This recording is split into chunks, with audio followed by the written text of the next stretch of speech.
Welcome everybody to the Growth Hub and our business Maximiser. Really pleased to welcome our guest Joe Daly. Joe Daly is going to give us some insight into a really unique problem and an interesting solution, innovative solution that he's found for buyers agents. So on behalf of the Growth Hub, welcome Joe. Thanks, really Bruce. pleased to have you along. Just by way of brief introduction, Joe is the owner and managing director of AJ Insurance Services. Joe deals with a lot of businesses, not just in this region, but he's got clients everywhere. Basically on the strength of word of mouth referrals. And Joe's got a huge background in providing, really pragmatic and innovative solutions to businesses in the general insurance area. So Joe, perhaps what we could do is, if you've got a PowerPoint presentation, can you take us through the problem? Because I think it's a really interesting and unique problem, and I think a lot of people have kind of said, well, I'm not sure that's a problem, and I think it probably is, and I think some people might be in denial about it. And I guess what we're doing here today is trying to say, well, look, if you weren't on top of this, then perhaps you should just listen in and have a really good listen to what's going on here. But over to you, Joe, and I'll chip in and ask questions as I go. I'll interrupt you, but hopefully in a constructive way. No, perfect. No, that's good. Thanks for the intro, Bruce, and g'day to everyone out there, I guess, tuning in now or later. Look, this is a topic we've been dealing with for probably 6 to 12 months now. Buyers agents just being unable to find a coverage that's really relevant and suitable to their needs. They get pigeonholed into the real estate agent sector, but we both know that their role is vastly different to that of a traditional sales agent, and so this is what we've been working to address. I thought there's a bit of value in, I guess, saying a little bit about who we are and what we do. Like you mentioned, Bruce, we are focused on being a holistic insurance broking firm that is looking at all aspects of a company's risk, not just the insurance ones and how we deal with those risks, but it could be workplace health and safety, it could be employment matters, it could be a whole range of different things. And it's really about, if we don't have the answers, but we can identify a problem, who do we know, or who do others that we know that can come in and help solve some of those problems. We're not employment lawyers, but we know great employment lawyers, and we know that we can identify some of those challenges that businesses are facing and bring in the right people to help. So when we talk about holistic, it's not just around insurance, it's the entire risk landscape for a business. We've been operating now for 7 years. The launch of this business coincided with the birth of our first child, and so I'm sure there's a lot of business owners out there that have children and see that as the inspiration or the kick up the backside they need to do something, to build something bigger than themselves or bigger than the job they had at the time. So that all went well, and we now support a range of small, medium, large, and corporate clients in that holistic approach. So we try not to get bogged down too much in the bigger picture stuff. It's really about the nuances of each individual client, but we can assist anyone with anything effectively in the risk space, and we've got a great support network around us through our networking endeavors and through our experience to be able to solve a lot of different problems for our customers. Now, the big problem we're trying to solve here is, how do we get the right cover at the right price for the right reasons for buyers agencies around Australia? We know, I guess, over the past 5 years, this industry has evolved so much. No longer are you just the facilitators of someone purchasing a property to live in. No longer are you even just the facilitator of someone purchasing a potential investment property or exploring a broader market. We have buyers agents out there that are building development portfolios for companies. Then we have buyers agents that are helping owner occupiers level up. So you buy with an investment mindset. with the view of getting in 5 properties time into that big mansion that you want your family to spend the rest of their life in. We have buyers agents who are purely volume and capital growth based, and it's all about how do we maximize our return on our investment in the shortest period of time to roll that borrowing capacity into the next purchase. And what we've tried to work with our insurer, our partner insurer, on is building a product around some of those nuances of what a buyer's agent is doing now. Awesome. So we'll go into why does it matter? Yeah. All right. And I guess the important thing here is it matters because it's your livelihood. It matters because you care about how your business succeeds. It matters because you care about the outcomes for your clients.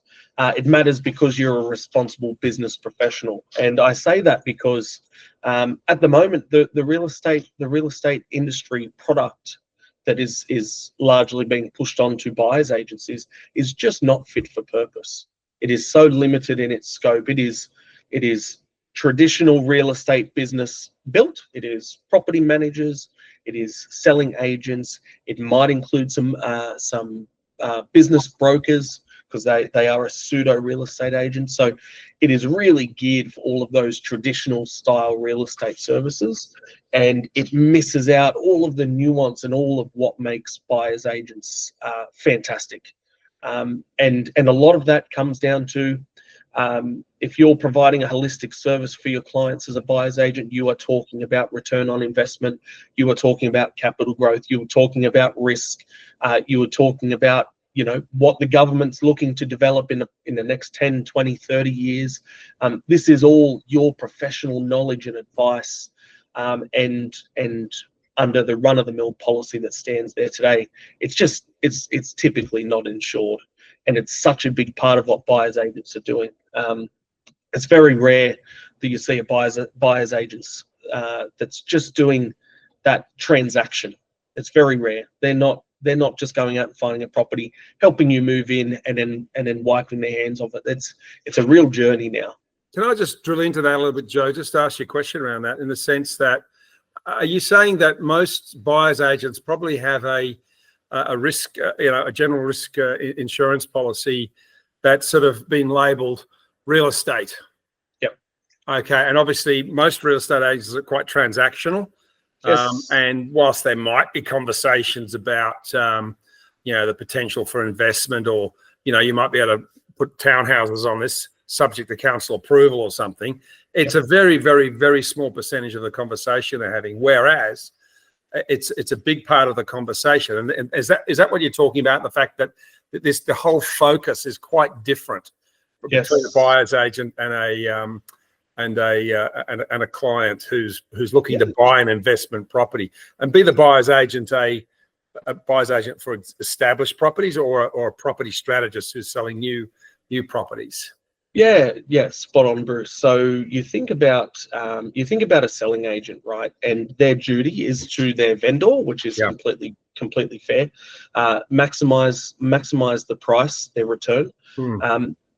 But it virtually stops there. They may provide fleeting bits of information to help buyers make a decision. That may include the block is big enough to subdivide, or the block is big enough to put townhouses on, or you're able to put a pool out the back, or you can add a second story.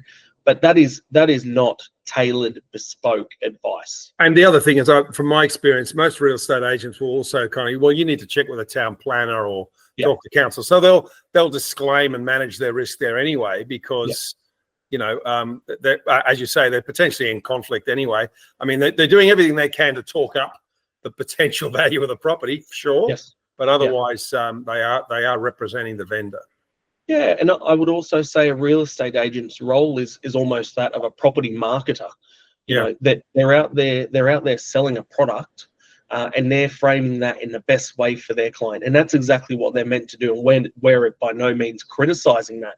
It's just that is far removed from what a buyer's agent's doing for their clients and the service that they're offering. Yeah, because they're providing advice and helping the buyer select properties.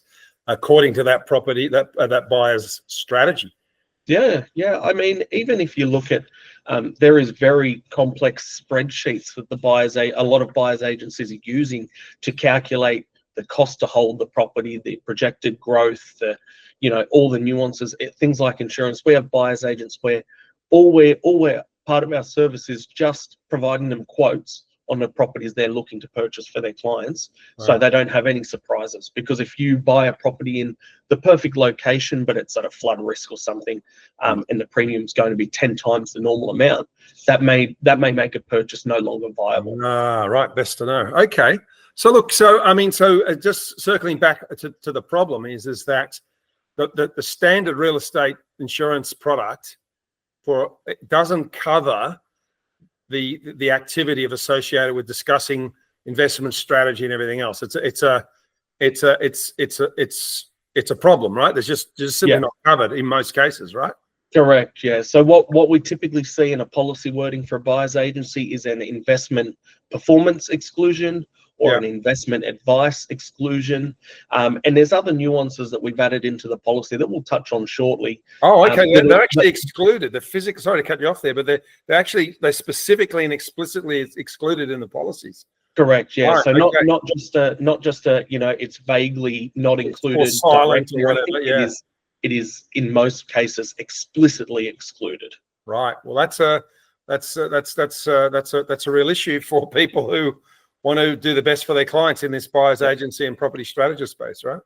And then that leaves buyer's agency in the position of everything's general advice and it's not specific to our clients' needs, which in my profession, that just wouldn't wash. I can't just give general advice. It needs to be specific to clients' needs. Yeah. Or the flow on is we actually do our service properly to our clients, but it's all uninsured. And I think both of those leave our buyer's agency clients exposed big time. All right. So is there anything else you wanted to cover in terms of the risk and the problem under most existing policies before we get into the exciting news that you've got for us? Yeah, no, I think that's about it. I think it's just that we've spent the time to understand from buyers agencies what you're doing, how you're doing it, and so we've worked really hard over the last 6 to 8 months to build something that suits you. And so I guess without further ado, let's move on to that.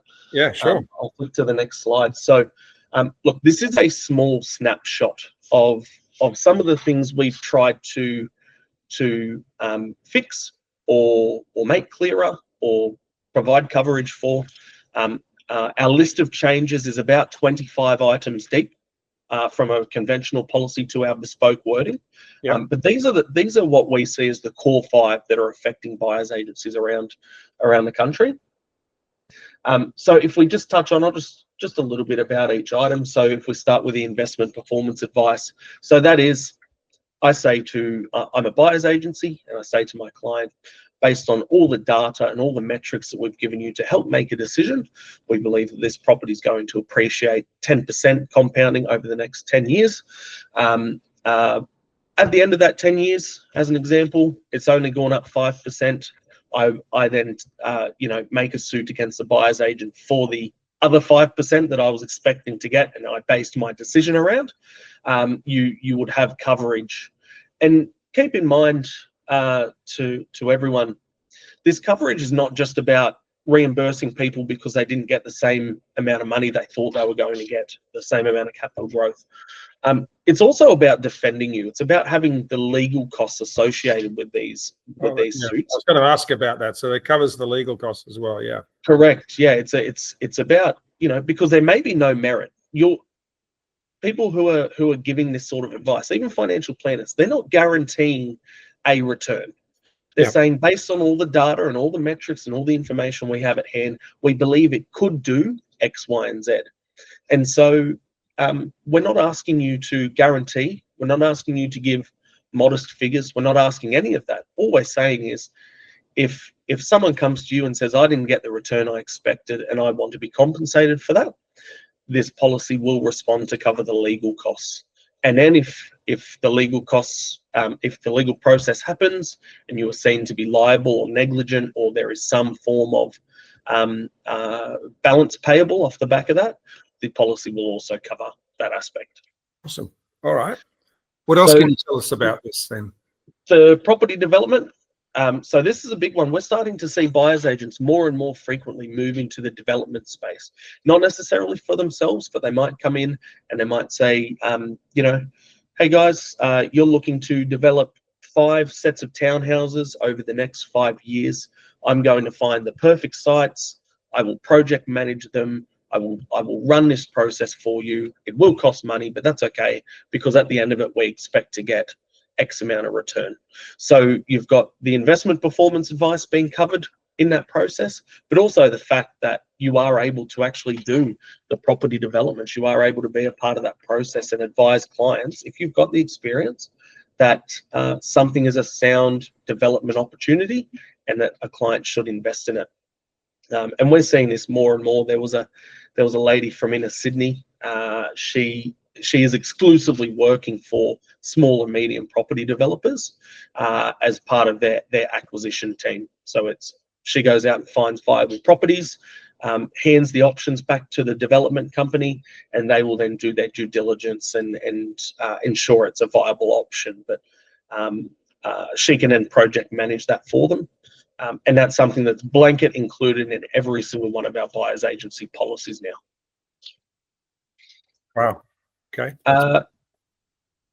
Moving, are we fine to answer the questions as they pop up? I've just seen Gordon. Oh yeah, sure. If you want to, yeah. Let me just keep a track of that. How does she do the feasibility studies?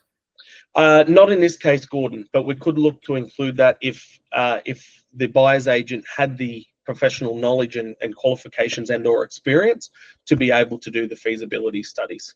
Her basis would be they complete a feasibility study. They give her a key set of metrics that a property has to meet in order for it to be feasible, and then she goes out and finds a property that meets those metrics. So it might be, you know, purchase price under X amount of dollars, square meterage under this, we need to be able to do X, Y, Z. She has those metrics, goes out and finds the properties and brings them back to her clients. But if you have the knowledge and the professional experience to be able to do it in-house, we can seek coverage for that, no problem at all. The next one is, you might have seen, there's a lot of buyers agencies now scaling their business through the use of contractors. Things get murky. Yeah, this is a big issue right across all different businesses. Yeah, all different industries and all different businesses. Now, something to remember in quite often in these relationships, all it is a commission-only sales role. Yeah. And so what we've worked with the insurance company on here is contractors are considered employees under the framework of the policy wording. Effectively meaning they don't have to purchase their own insurance so long as they're doing what the policy covers, which is, you know, buyer's agency or property management or whatever business occupation we run with. Yep. They will be insured as if they are a related entity or they work as an employee under the business that's insured on the policy. This is prevalent right throughout the industry, and not just buyers agents. It's real estate. It's lots of different professions like this. Yeah. Contractors come in, they have to purchase, you know, spend another $1,500 getting their own policy. They're startup businesses. They're looking to get themselves off the ground. Yeah. We just work with our buyers agents who hold the contractors, and we say the premium represents 100% of the cost. Whatever turnover each contractor is contributing to your total cost as a percentage, we'll invoice them individually. So they're still paying the policy themselves, but they're only paying for their portion of the overall group policy. Oh, I see. Okay, right. That's interesting, and I think really handy, and just makes it a bit easier because we're working with a lot of buyers agents and property strategists, and they're all looking to scale their business, and there's just so many things that get in the way sometimes, and providing clarity on this particular topic's really quite helpful, I think. So that's I like that. It's a nice feature. Yeah, and part of that comes back to control for the principal as well. or the licensee. And I say that because, if you're in a trade space, trying to manage all of your contractors' public liability insurance to make sure it's suitable. Oh, yeah. That is extremely hard work. And Huge a overhead. certificate of currency doesn't tell the whole picture of whether someone's covered or not. So same thing here. You're bringing in contractors to do a service that aligns with your core business anyway. They're typically using your IT systems. They're typically using your marketing and sales infrastructure, your research, your data, maybe even your network. And so, because of a commercial arrangement, it's made more challenging. And all we're saying is scrap that. They're effectively employees, just on commission only. Let's just treat them as that. Yeah. Oh, really good. Tell us a bit more about this professional business occupation. You've got some interesting, under the current coverage, that's narrow and unclear. Yep. Now, under this one, it's broad and unclear. So tell us what's wrong with some of the existing policies in this area. Well, what most people will see on their current policy is the business occupation will be noted as buyer's agent. That is as clear as mud, because we know that there's probably 10 different nuances of what a buyer's agent does. Some of them are also very broad. Some of them are buyer's agencies who have their own property management arm. They might be buyer's agencies who are selling, on selling or acting as an agent for an insurance company. There's 1,000,001 different variations there. So we've taken the stance that rather than just saying you're a generic buyer's agent, let's dig deeper. Are you a buyer's agency working in developments? Are you doing just residential? Are you doing commercial? Is it for owner occupied or investment? How much investment advice are you providing? Let's dive a bit deeper and get an understanding. This will typically be broken down with the insurer in approximate percentages of income generated from each part of the business. Okay. Right, interesting. And then the broad and clear is we tell them everything, and they cover everything. Wow.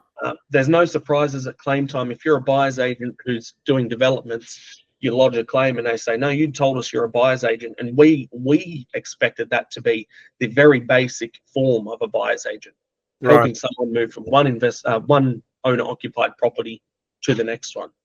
So I guess the factor there is that the more we tell them, and assuming that they accept them, I mean, I guess they have the right. I mean, every now and again, you might get an underwriter says, we're not going to, clear you. We're not going to cover you for giving advice to squirrels. But that was a silly example, but you know what I mean. And but you just tell them everything, so it's a sort of full disclosure, like lots of information, and they go, yes, well, we see all of those things, and yes, we agree, and we look at your percentages, and we say, yeah, we'll cover it, and so yes, the more you tell them, the more you've got covered, effectively, in a sense. That's right, and there's no surprises for anyone. We're not getting a client come to us to lodge a claim and say, "Hey, I did one development deal last year, so I didn't bother telling you about it. I've done another one, and now we're not insured." Or the insurer doesn't have to hand us a formal decline. Everyone goes in eyes wide open. Yeah. No matter what industry you're in, disclosure is key with insurance. And if everyone goes in eyes wide open, you're not trying to pull the wool over their face and do it really transparently, you get a better price, you get a better outcome, and if there's a claim, it actually ends up being covered. Yeah. So just on that point, I think you raised an interesting question there. What happens if suddenly, over 12 months, 12 months is a long time in business, especially in this area. Then, and we'll come back to your comment, Gordon, in a second. The business might change a bit. What should a buyer's agent do, and how should they work with you if they feel like all of a sudden they're suddenly doing a lot more of one of the things that they said 6 months ago they're only doing 5% of? What would you advise them to do in that scenario? Look, if we disclose to the insurer and it's noted in the occupation code that you are doing something to any effect, we'll be okay to cover that as not a problem. We use the last year's percentages as a guide for what the future might look like for pricing and coverage purposes. If you're moving into something that we've never spoken about, so let's say, for example, you're doing residential, owner-occupied and investments, and now you're moving into the development space, let's have a conversation with both us and then the insurance company. Right, so if something changed, if you get into a new area that you didn't disclose, they should come back to you and you can help them have a conversation with the insurer about how to manage that. Spot on. So we circle back to the idea the more you tell Joe or you guys, the better and sooner, right? Because in most instances, you'll be able to get it covered, or at least you'll be able to get an answer back about what is covered and what's not, and then you'll know. Yeah, correct. And we're often under this pretense that the less, and this is industry wide as well, right? That if we tell the insurers less, we'll get more. It's just not true. When you withhold information, when you try and run the gauntlet, I guess you could call it, and hoodwink them, that will blow up in someone's face eventually. It's just a matter of fact. Everyone works in the interest of having transparent and honest conversations. And if you stick on that path, you might pay a little bit more, but why bother buying the insurance if you're not worried about what's going to happen if a claim occurs? Sure. Anyway, yeah, that's right. Gordon's comment was, surely if you're insured as a licensed real estate agent that is legally able to list, buy, sell, and assign real estate, then that's what you're covered for if you're insured as a licensed agent. Well, yeah, that's correct. I guess what we're talking about here is the emerging and evolving and changing world of buyers and agencies and property strategists. Yeah, I'd also say, Gordon, with that, most even conventional real estate PI policies will ask you for a breakdown of what income you're deriving from what services you're offering. And if you fail to, for example, tell them that you're deriving an income out of property management, they won't offer you cover. It's not assumed that because you're a licensed real estate agent, you're making money out of that, and therefore they should extend coverage. A lot of companies will say, what's the breakdown of income based on 10, 15 different metrics or different industry nuances. And if you fail to provide them with the information that they need to cover you, they just won't offer it. They'll just say, you never told us you were a property manager as well, and so we're not offering you cover. We're not going to cover your claims. Disclosure is key. I always say over disclose. If that gets you in a sticky situation where the insurer doesn't want to offer you cover, then you find another solution. Because if you lie about it and something happens, it will blow up. Yeah. Okay. So I think you've covered that area around the occupation and the idea of being quite explicit. And I guess what I was getting from what you're saying is that you're going to drill in and ask the individual business owner in the buyer's agency property strategist space, what about this? What about that? What do you how do you spend your time? Break it down, give us percentages. And then the tip that we got from that last little segment was, I'm just trying to summarize here, is that if you get into something new, quick phone call to AJ, insurances, and say, hey, look, I'm doing this as new. You'll give them some advice as to whether that is really quite different to what's already been declared. And if so, you can go away and get some information. And there may or may not be an increase, whatever. But if it's a worthwhile line of business and you're making money from it, you may as well get it covered, I guess, is your basic advice. Right. 100%. And it's just about having a conversation. If you're moving into a new segment, a new market segment, why not have the peace of mind that you can just do business and not have to look over your shoulder if someone's coming knocking for compensation? So have a conversation. Sure. Okay, so on investment advice, now I think this is one of the kind of the key areas, because this is kind of where I think a lot of buyers agents that I talk to feel a bit uncomfortable, and they we if they're talking in any public forum, they say, well, we don't know, we don't give financial advice. But I mean, how do you have a conversation with somebody and say, we want to help you fulfill your investment strategy if you're not to talk about investment? So tell us a bit about what the current cover situation was, and perhaps why you think it was that way, and then what you were able to do when you went and got this new product. Yeah, so I split investment performance advice up from investment advice because they are two different things. Investment performance is a long-term statement or long-term advice, and investment advice may be short-term, or it's related to different factors. So your immediate return on investment for your rental property, what's your weekly rental amount going to be? Rather, it's not outcome specific. is probably the simplest way to do it. So what we're saying here is, if it relates directly to the property and it's directly to the needs of the client purchasing that property, that is investment advice that would be covered under your policy. If it's part of building a portfolio of properties and you're advising your clients specifically around the properties, not the structure of the ownership, not the ways to diversify your holdings with shares or any other financial planning style professional advice, this policy will cover you. So normally this is going to come down to data and metrics and information on the specific premises. You must steer clear of accounting advice. So if you're going to start talking about returns for depreciation, bring in a trusted accountant to work alongside you to provide that advice. Tax impacts, etc., etc. Right? Yep. Ownership structures, borrowing structures. Yep. I mean, we know that most buyers agents are very well connected, and they do have this team around them to help them with their clients. And so you'll probably find that everyone sticks to their lane. Everyone's going to be covered. If people start wandering outside, you've got an accountant that starts giving financial planning advice. You've got a planner that starts giving specific property advice, may not be covered. So it's all about everyone sticks to their lane. Work as a team, talk about your professional duty, and you'll be fine.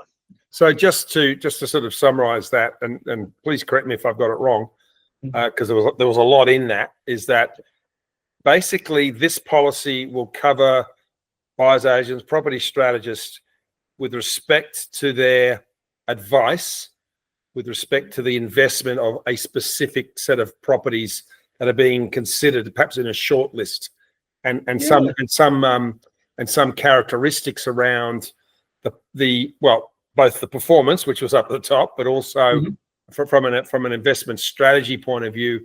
Yes, this meets your thing because you want to do buy and hold versus this, or you're into rooming houses, so I can this is the way to go about that, right? And the flip side of that could be the financial planner wants to see a set of metrics that meet the long-term strategy from a broader view. Overall, the overall financial the buyer's agent's saying this property ticks 7 of the 8 or 8 out of the 8 boxes that your planner believes is important for your overall portfolio. So it can go either way. It's that service specific, or it complements the service of the others. All right. So what are the processes if somebody's already got some cover, they're not sure now that they've seen this discussion whether they're what they should do? What's the next steps for them in terms of what shouldn't they do? I mean, obviously they shouldn't cancel their policy straight away.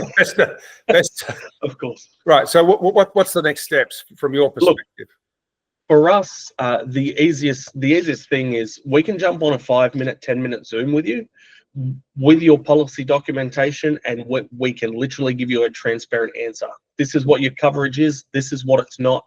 Do you want to move forward with anything further? We have seen, for example, I spoke to a client about 2 weeks ago. They had a policy with Aon that had a whole bunch of customizations on it, a whole bunch of endorsements on it to include some of the stuff, and it was a bespoke policy. It would have been negotiated on an individual basis. We told them straight up, you're all good. If the price is good, if you're happy with paying what you're paying, the coverage is good. But we've had that 1 out of 30 odd conversations since we launched this product. Right. Okay. So I mean, I guess the key thing is, if they've got a good policy, you're willing to give if you feel like a second opinion, and if it does the coverage and they're happy with the price compared to what you charge them, then at least they've got as I say, like a second opinion, and that second opinion might be, go for it, keep it, 100% policy, sure. 100%. It's not about our premiums will be competitive with the leading real estate products in the market. So, if you're with a leader in the market, you will pay a similar premium with our product. Yep. It's just we've built this to be nice and quick and easy for buyers agents to move across if they find they're not getting the service or the product that they need from their current broker or insurer.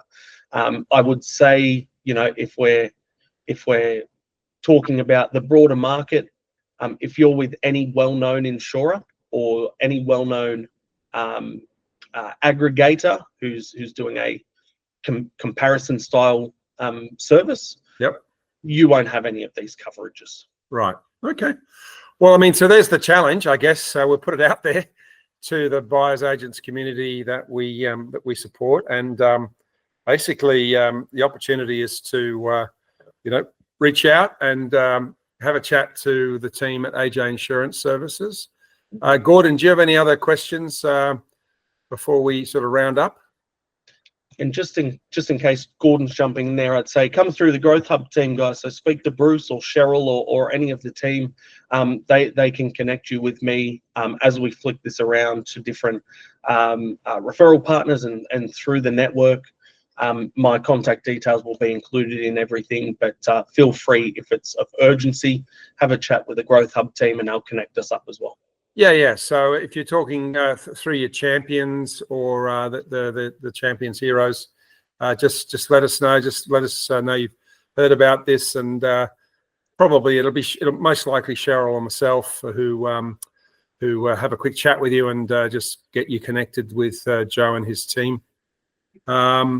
So Joe, any sort of summarizing comments there about this? I mean, just sort of giving us a quick overview again of what's different about this particular product.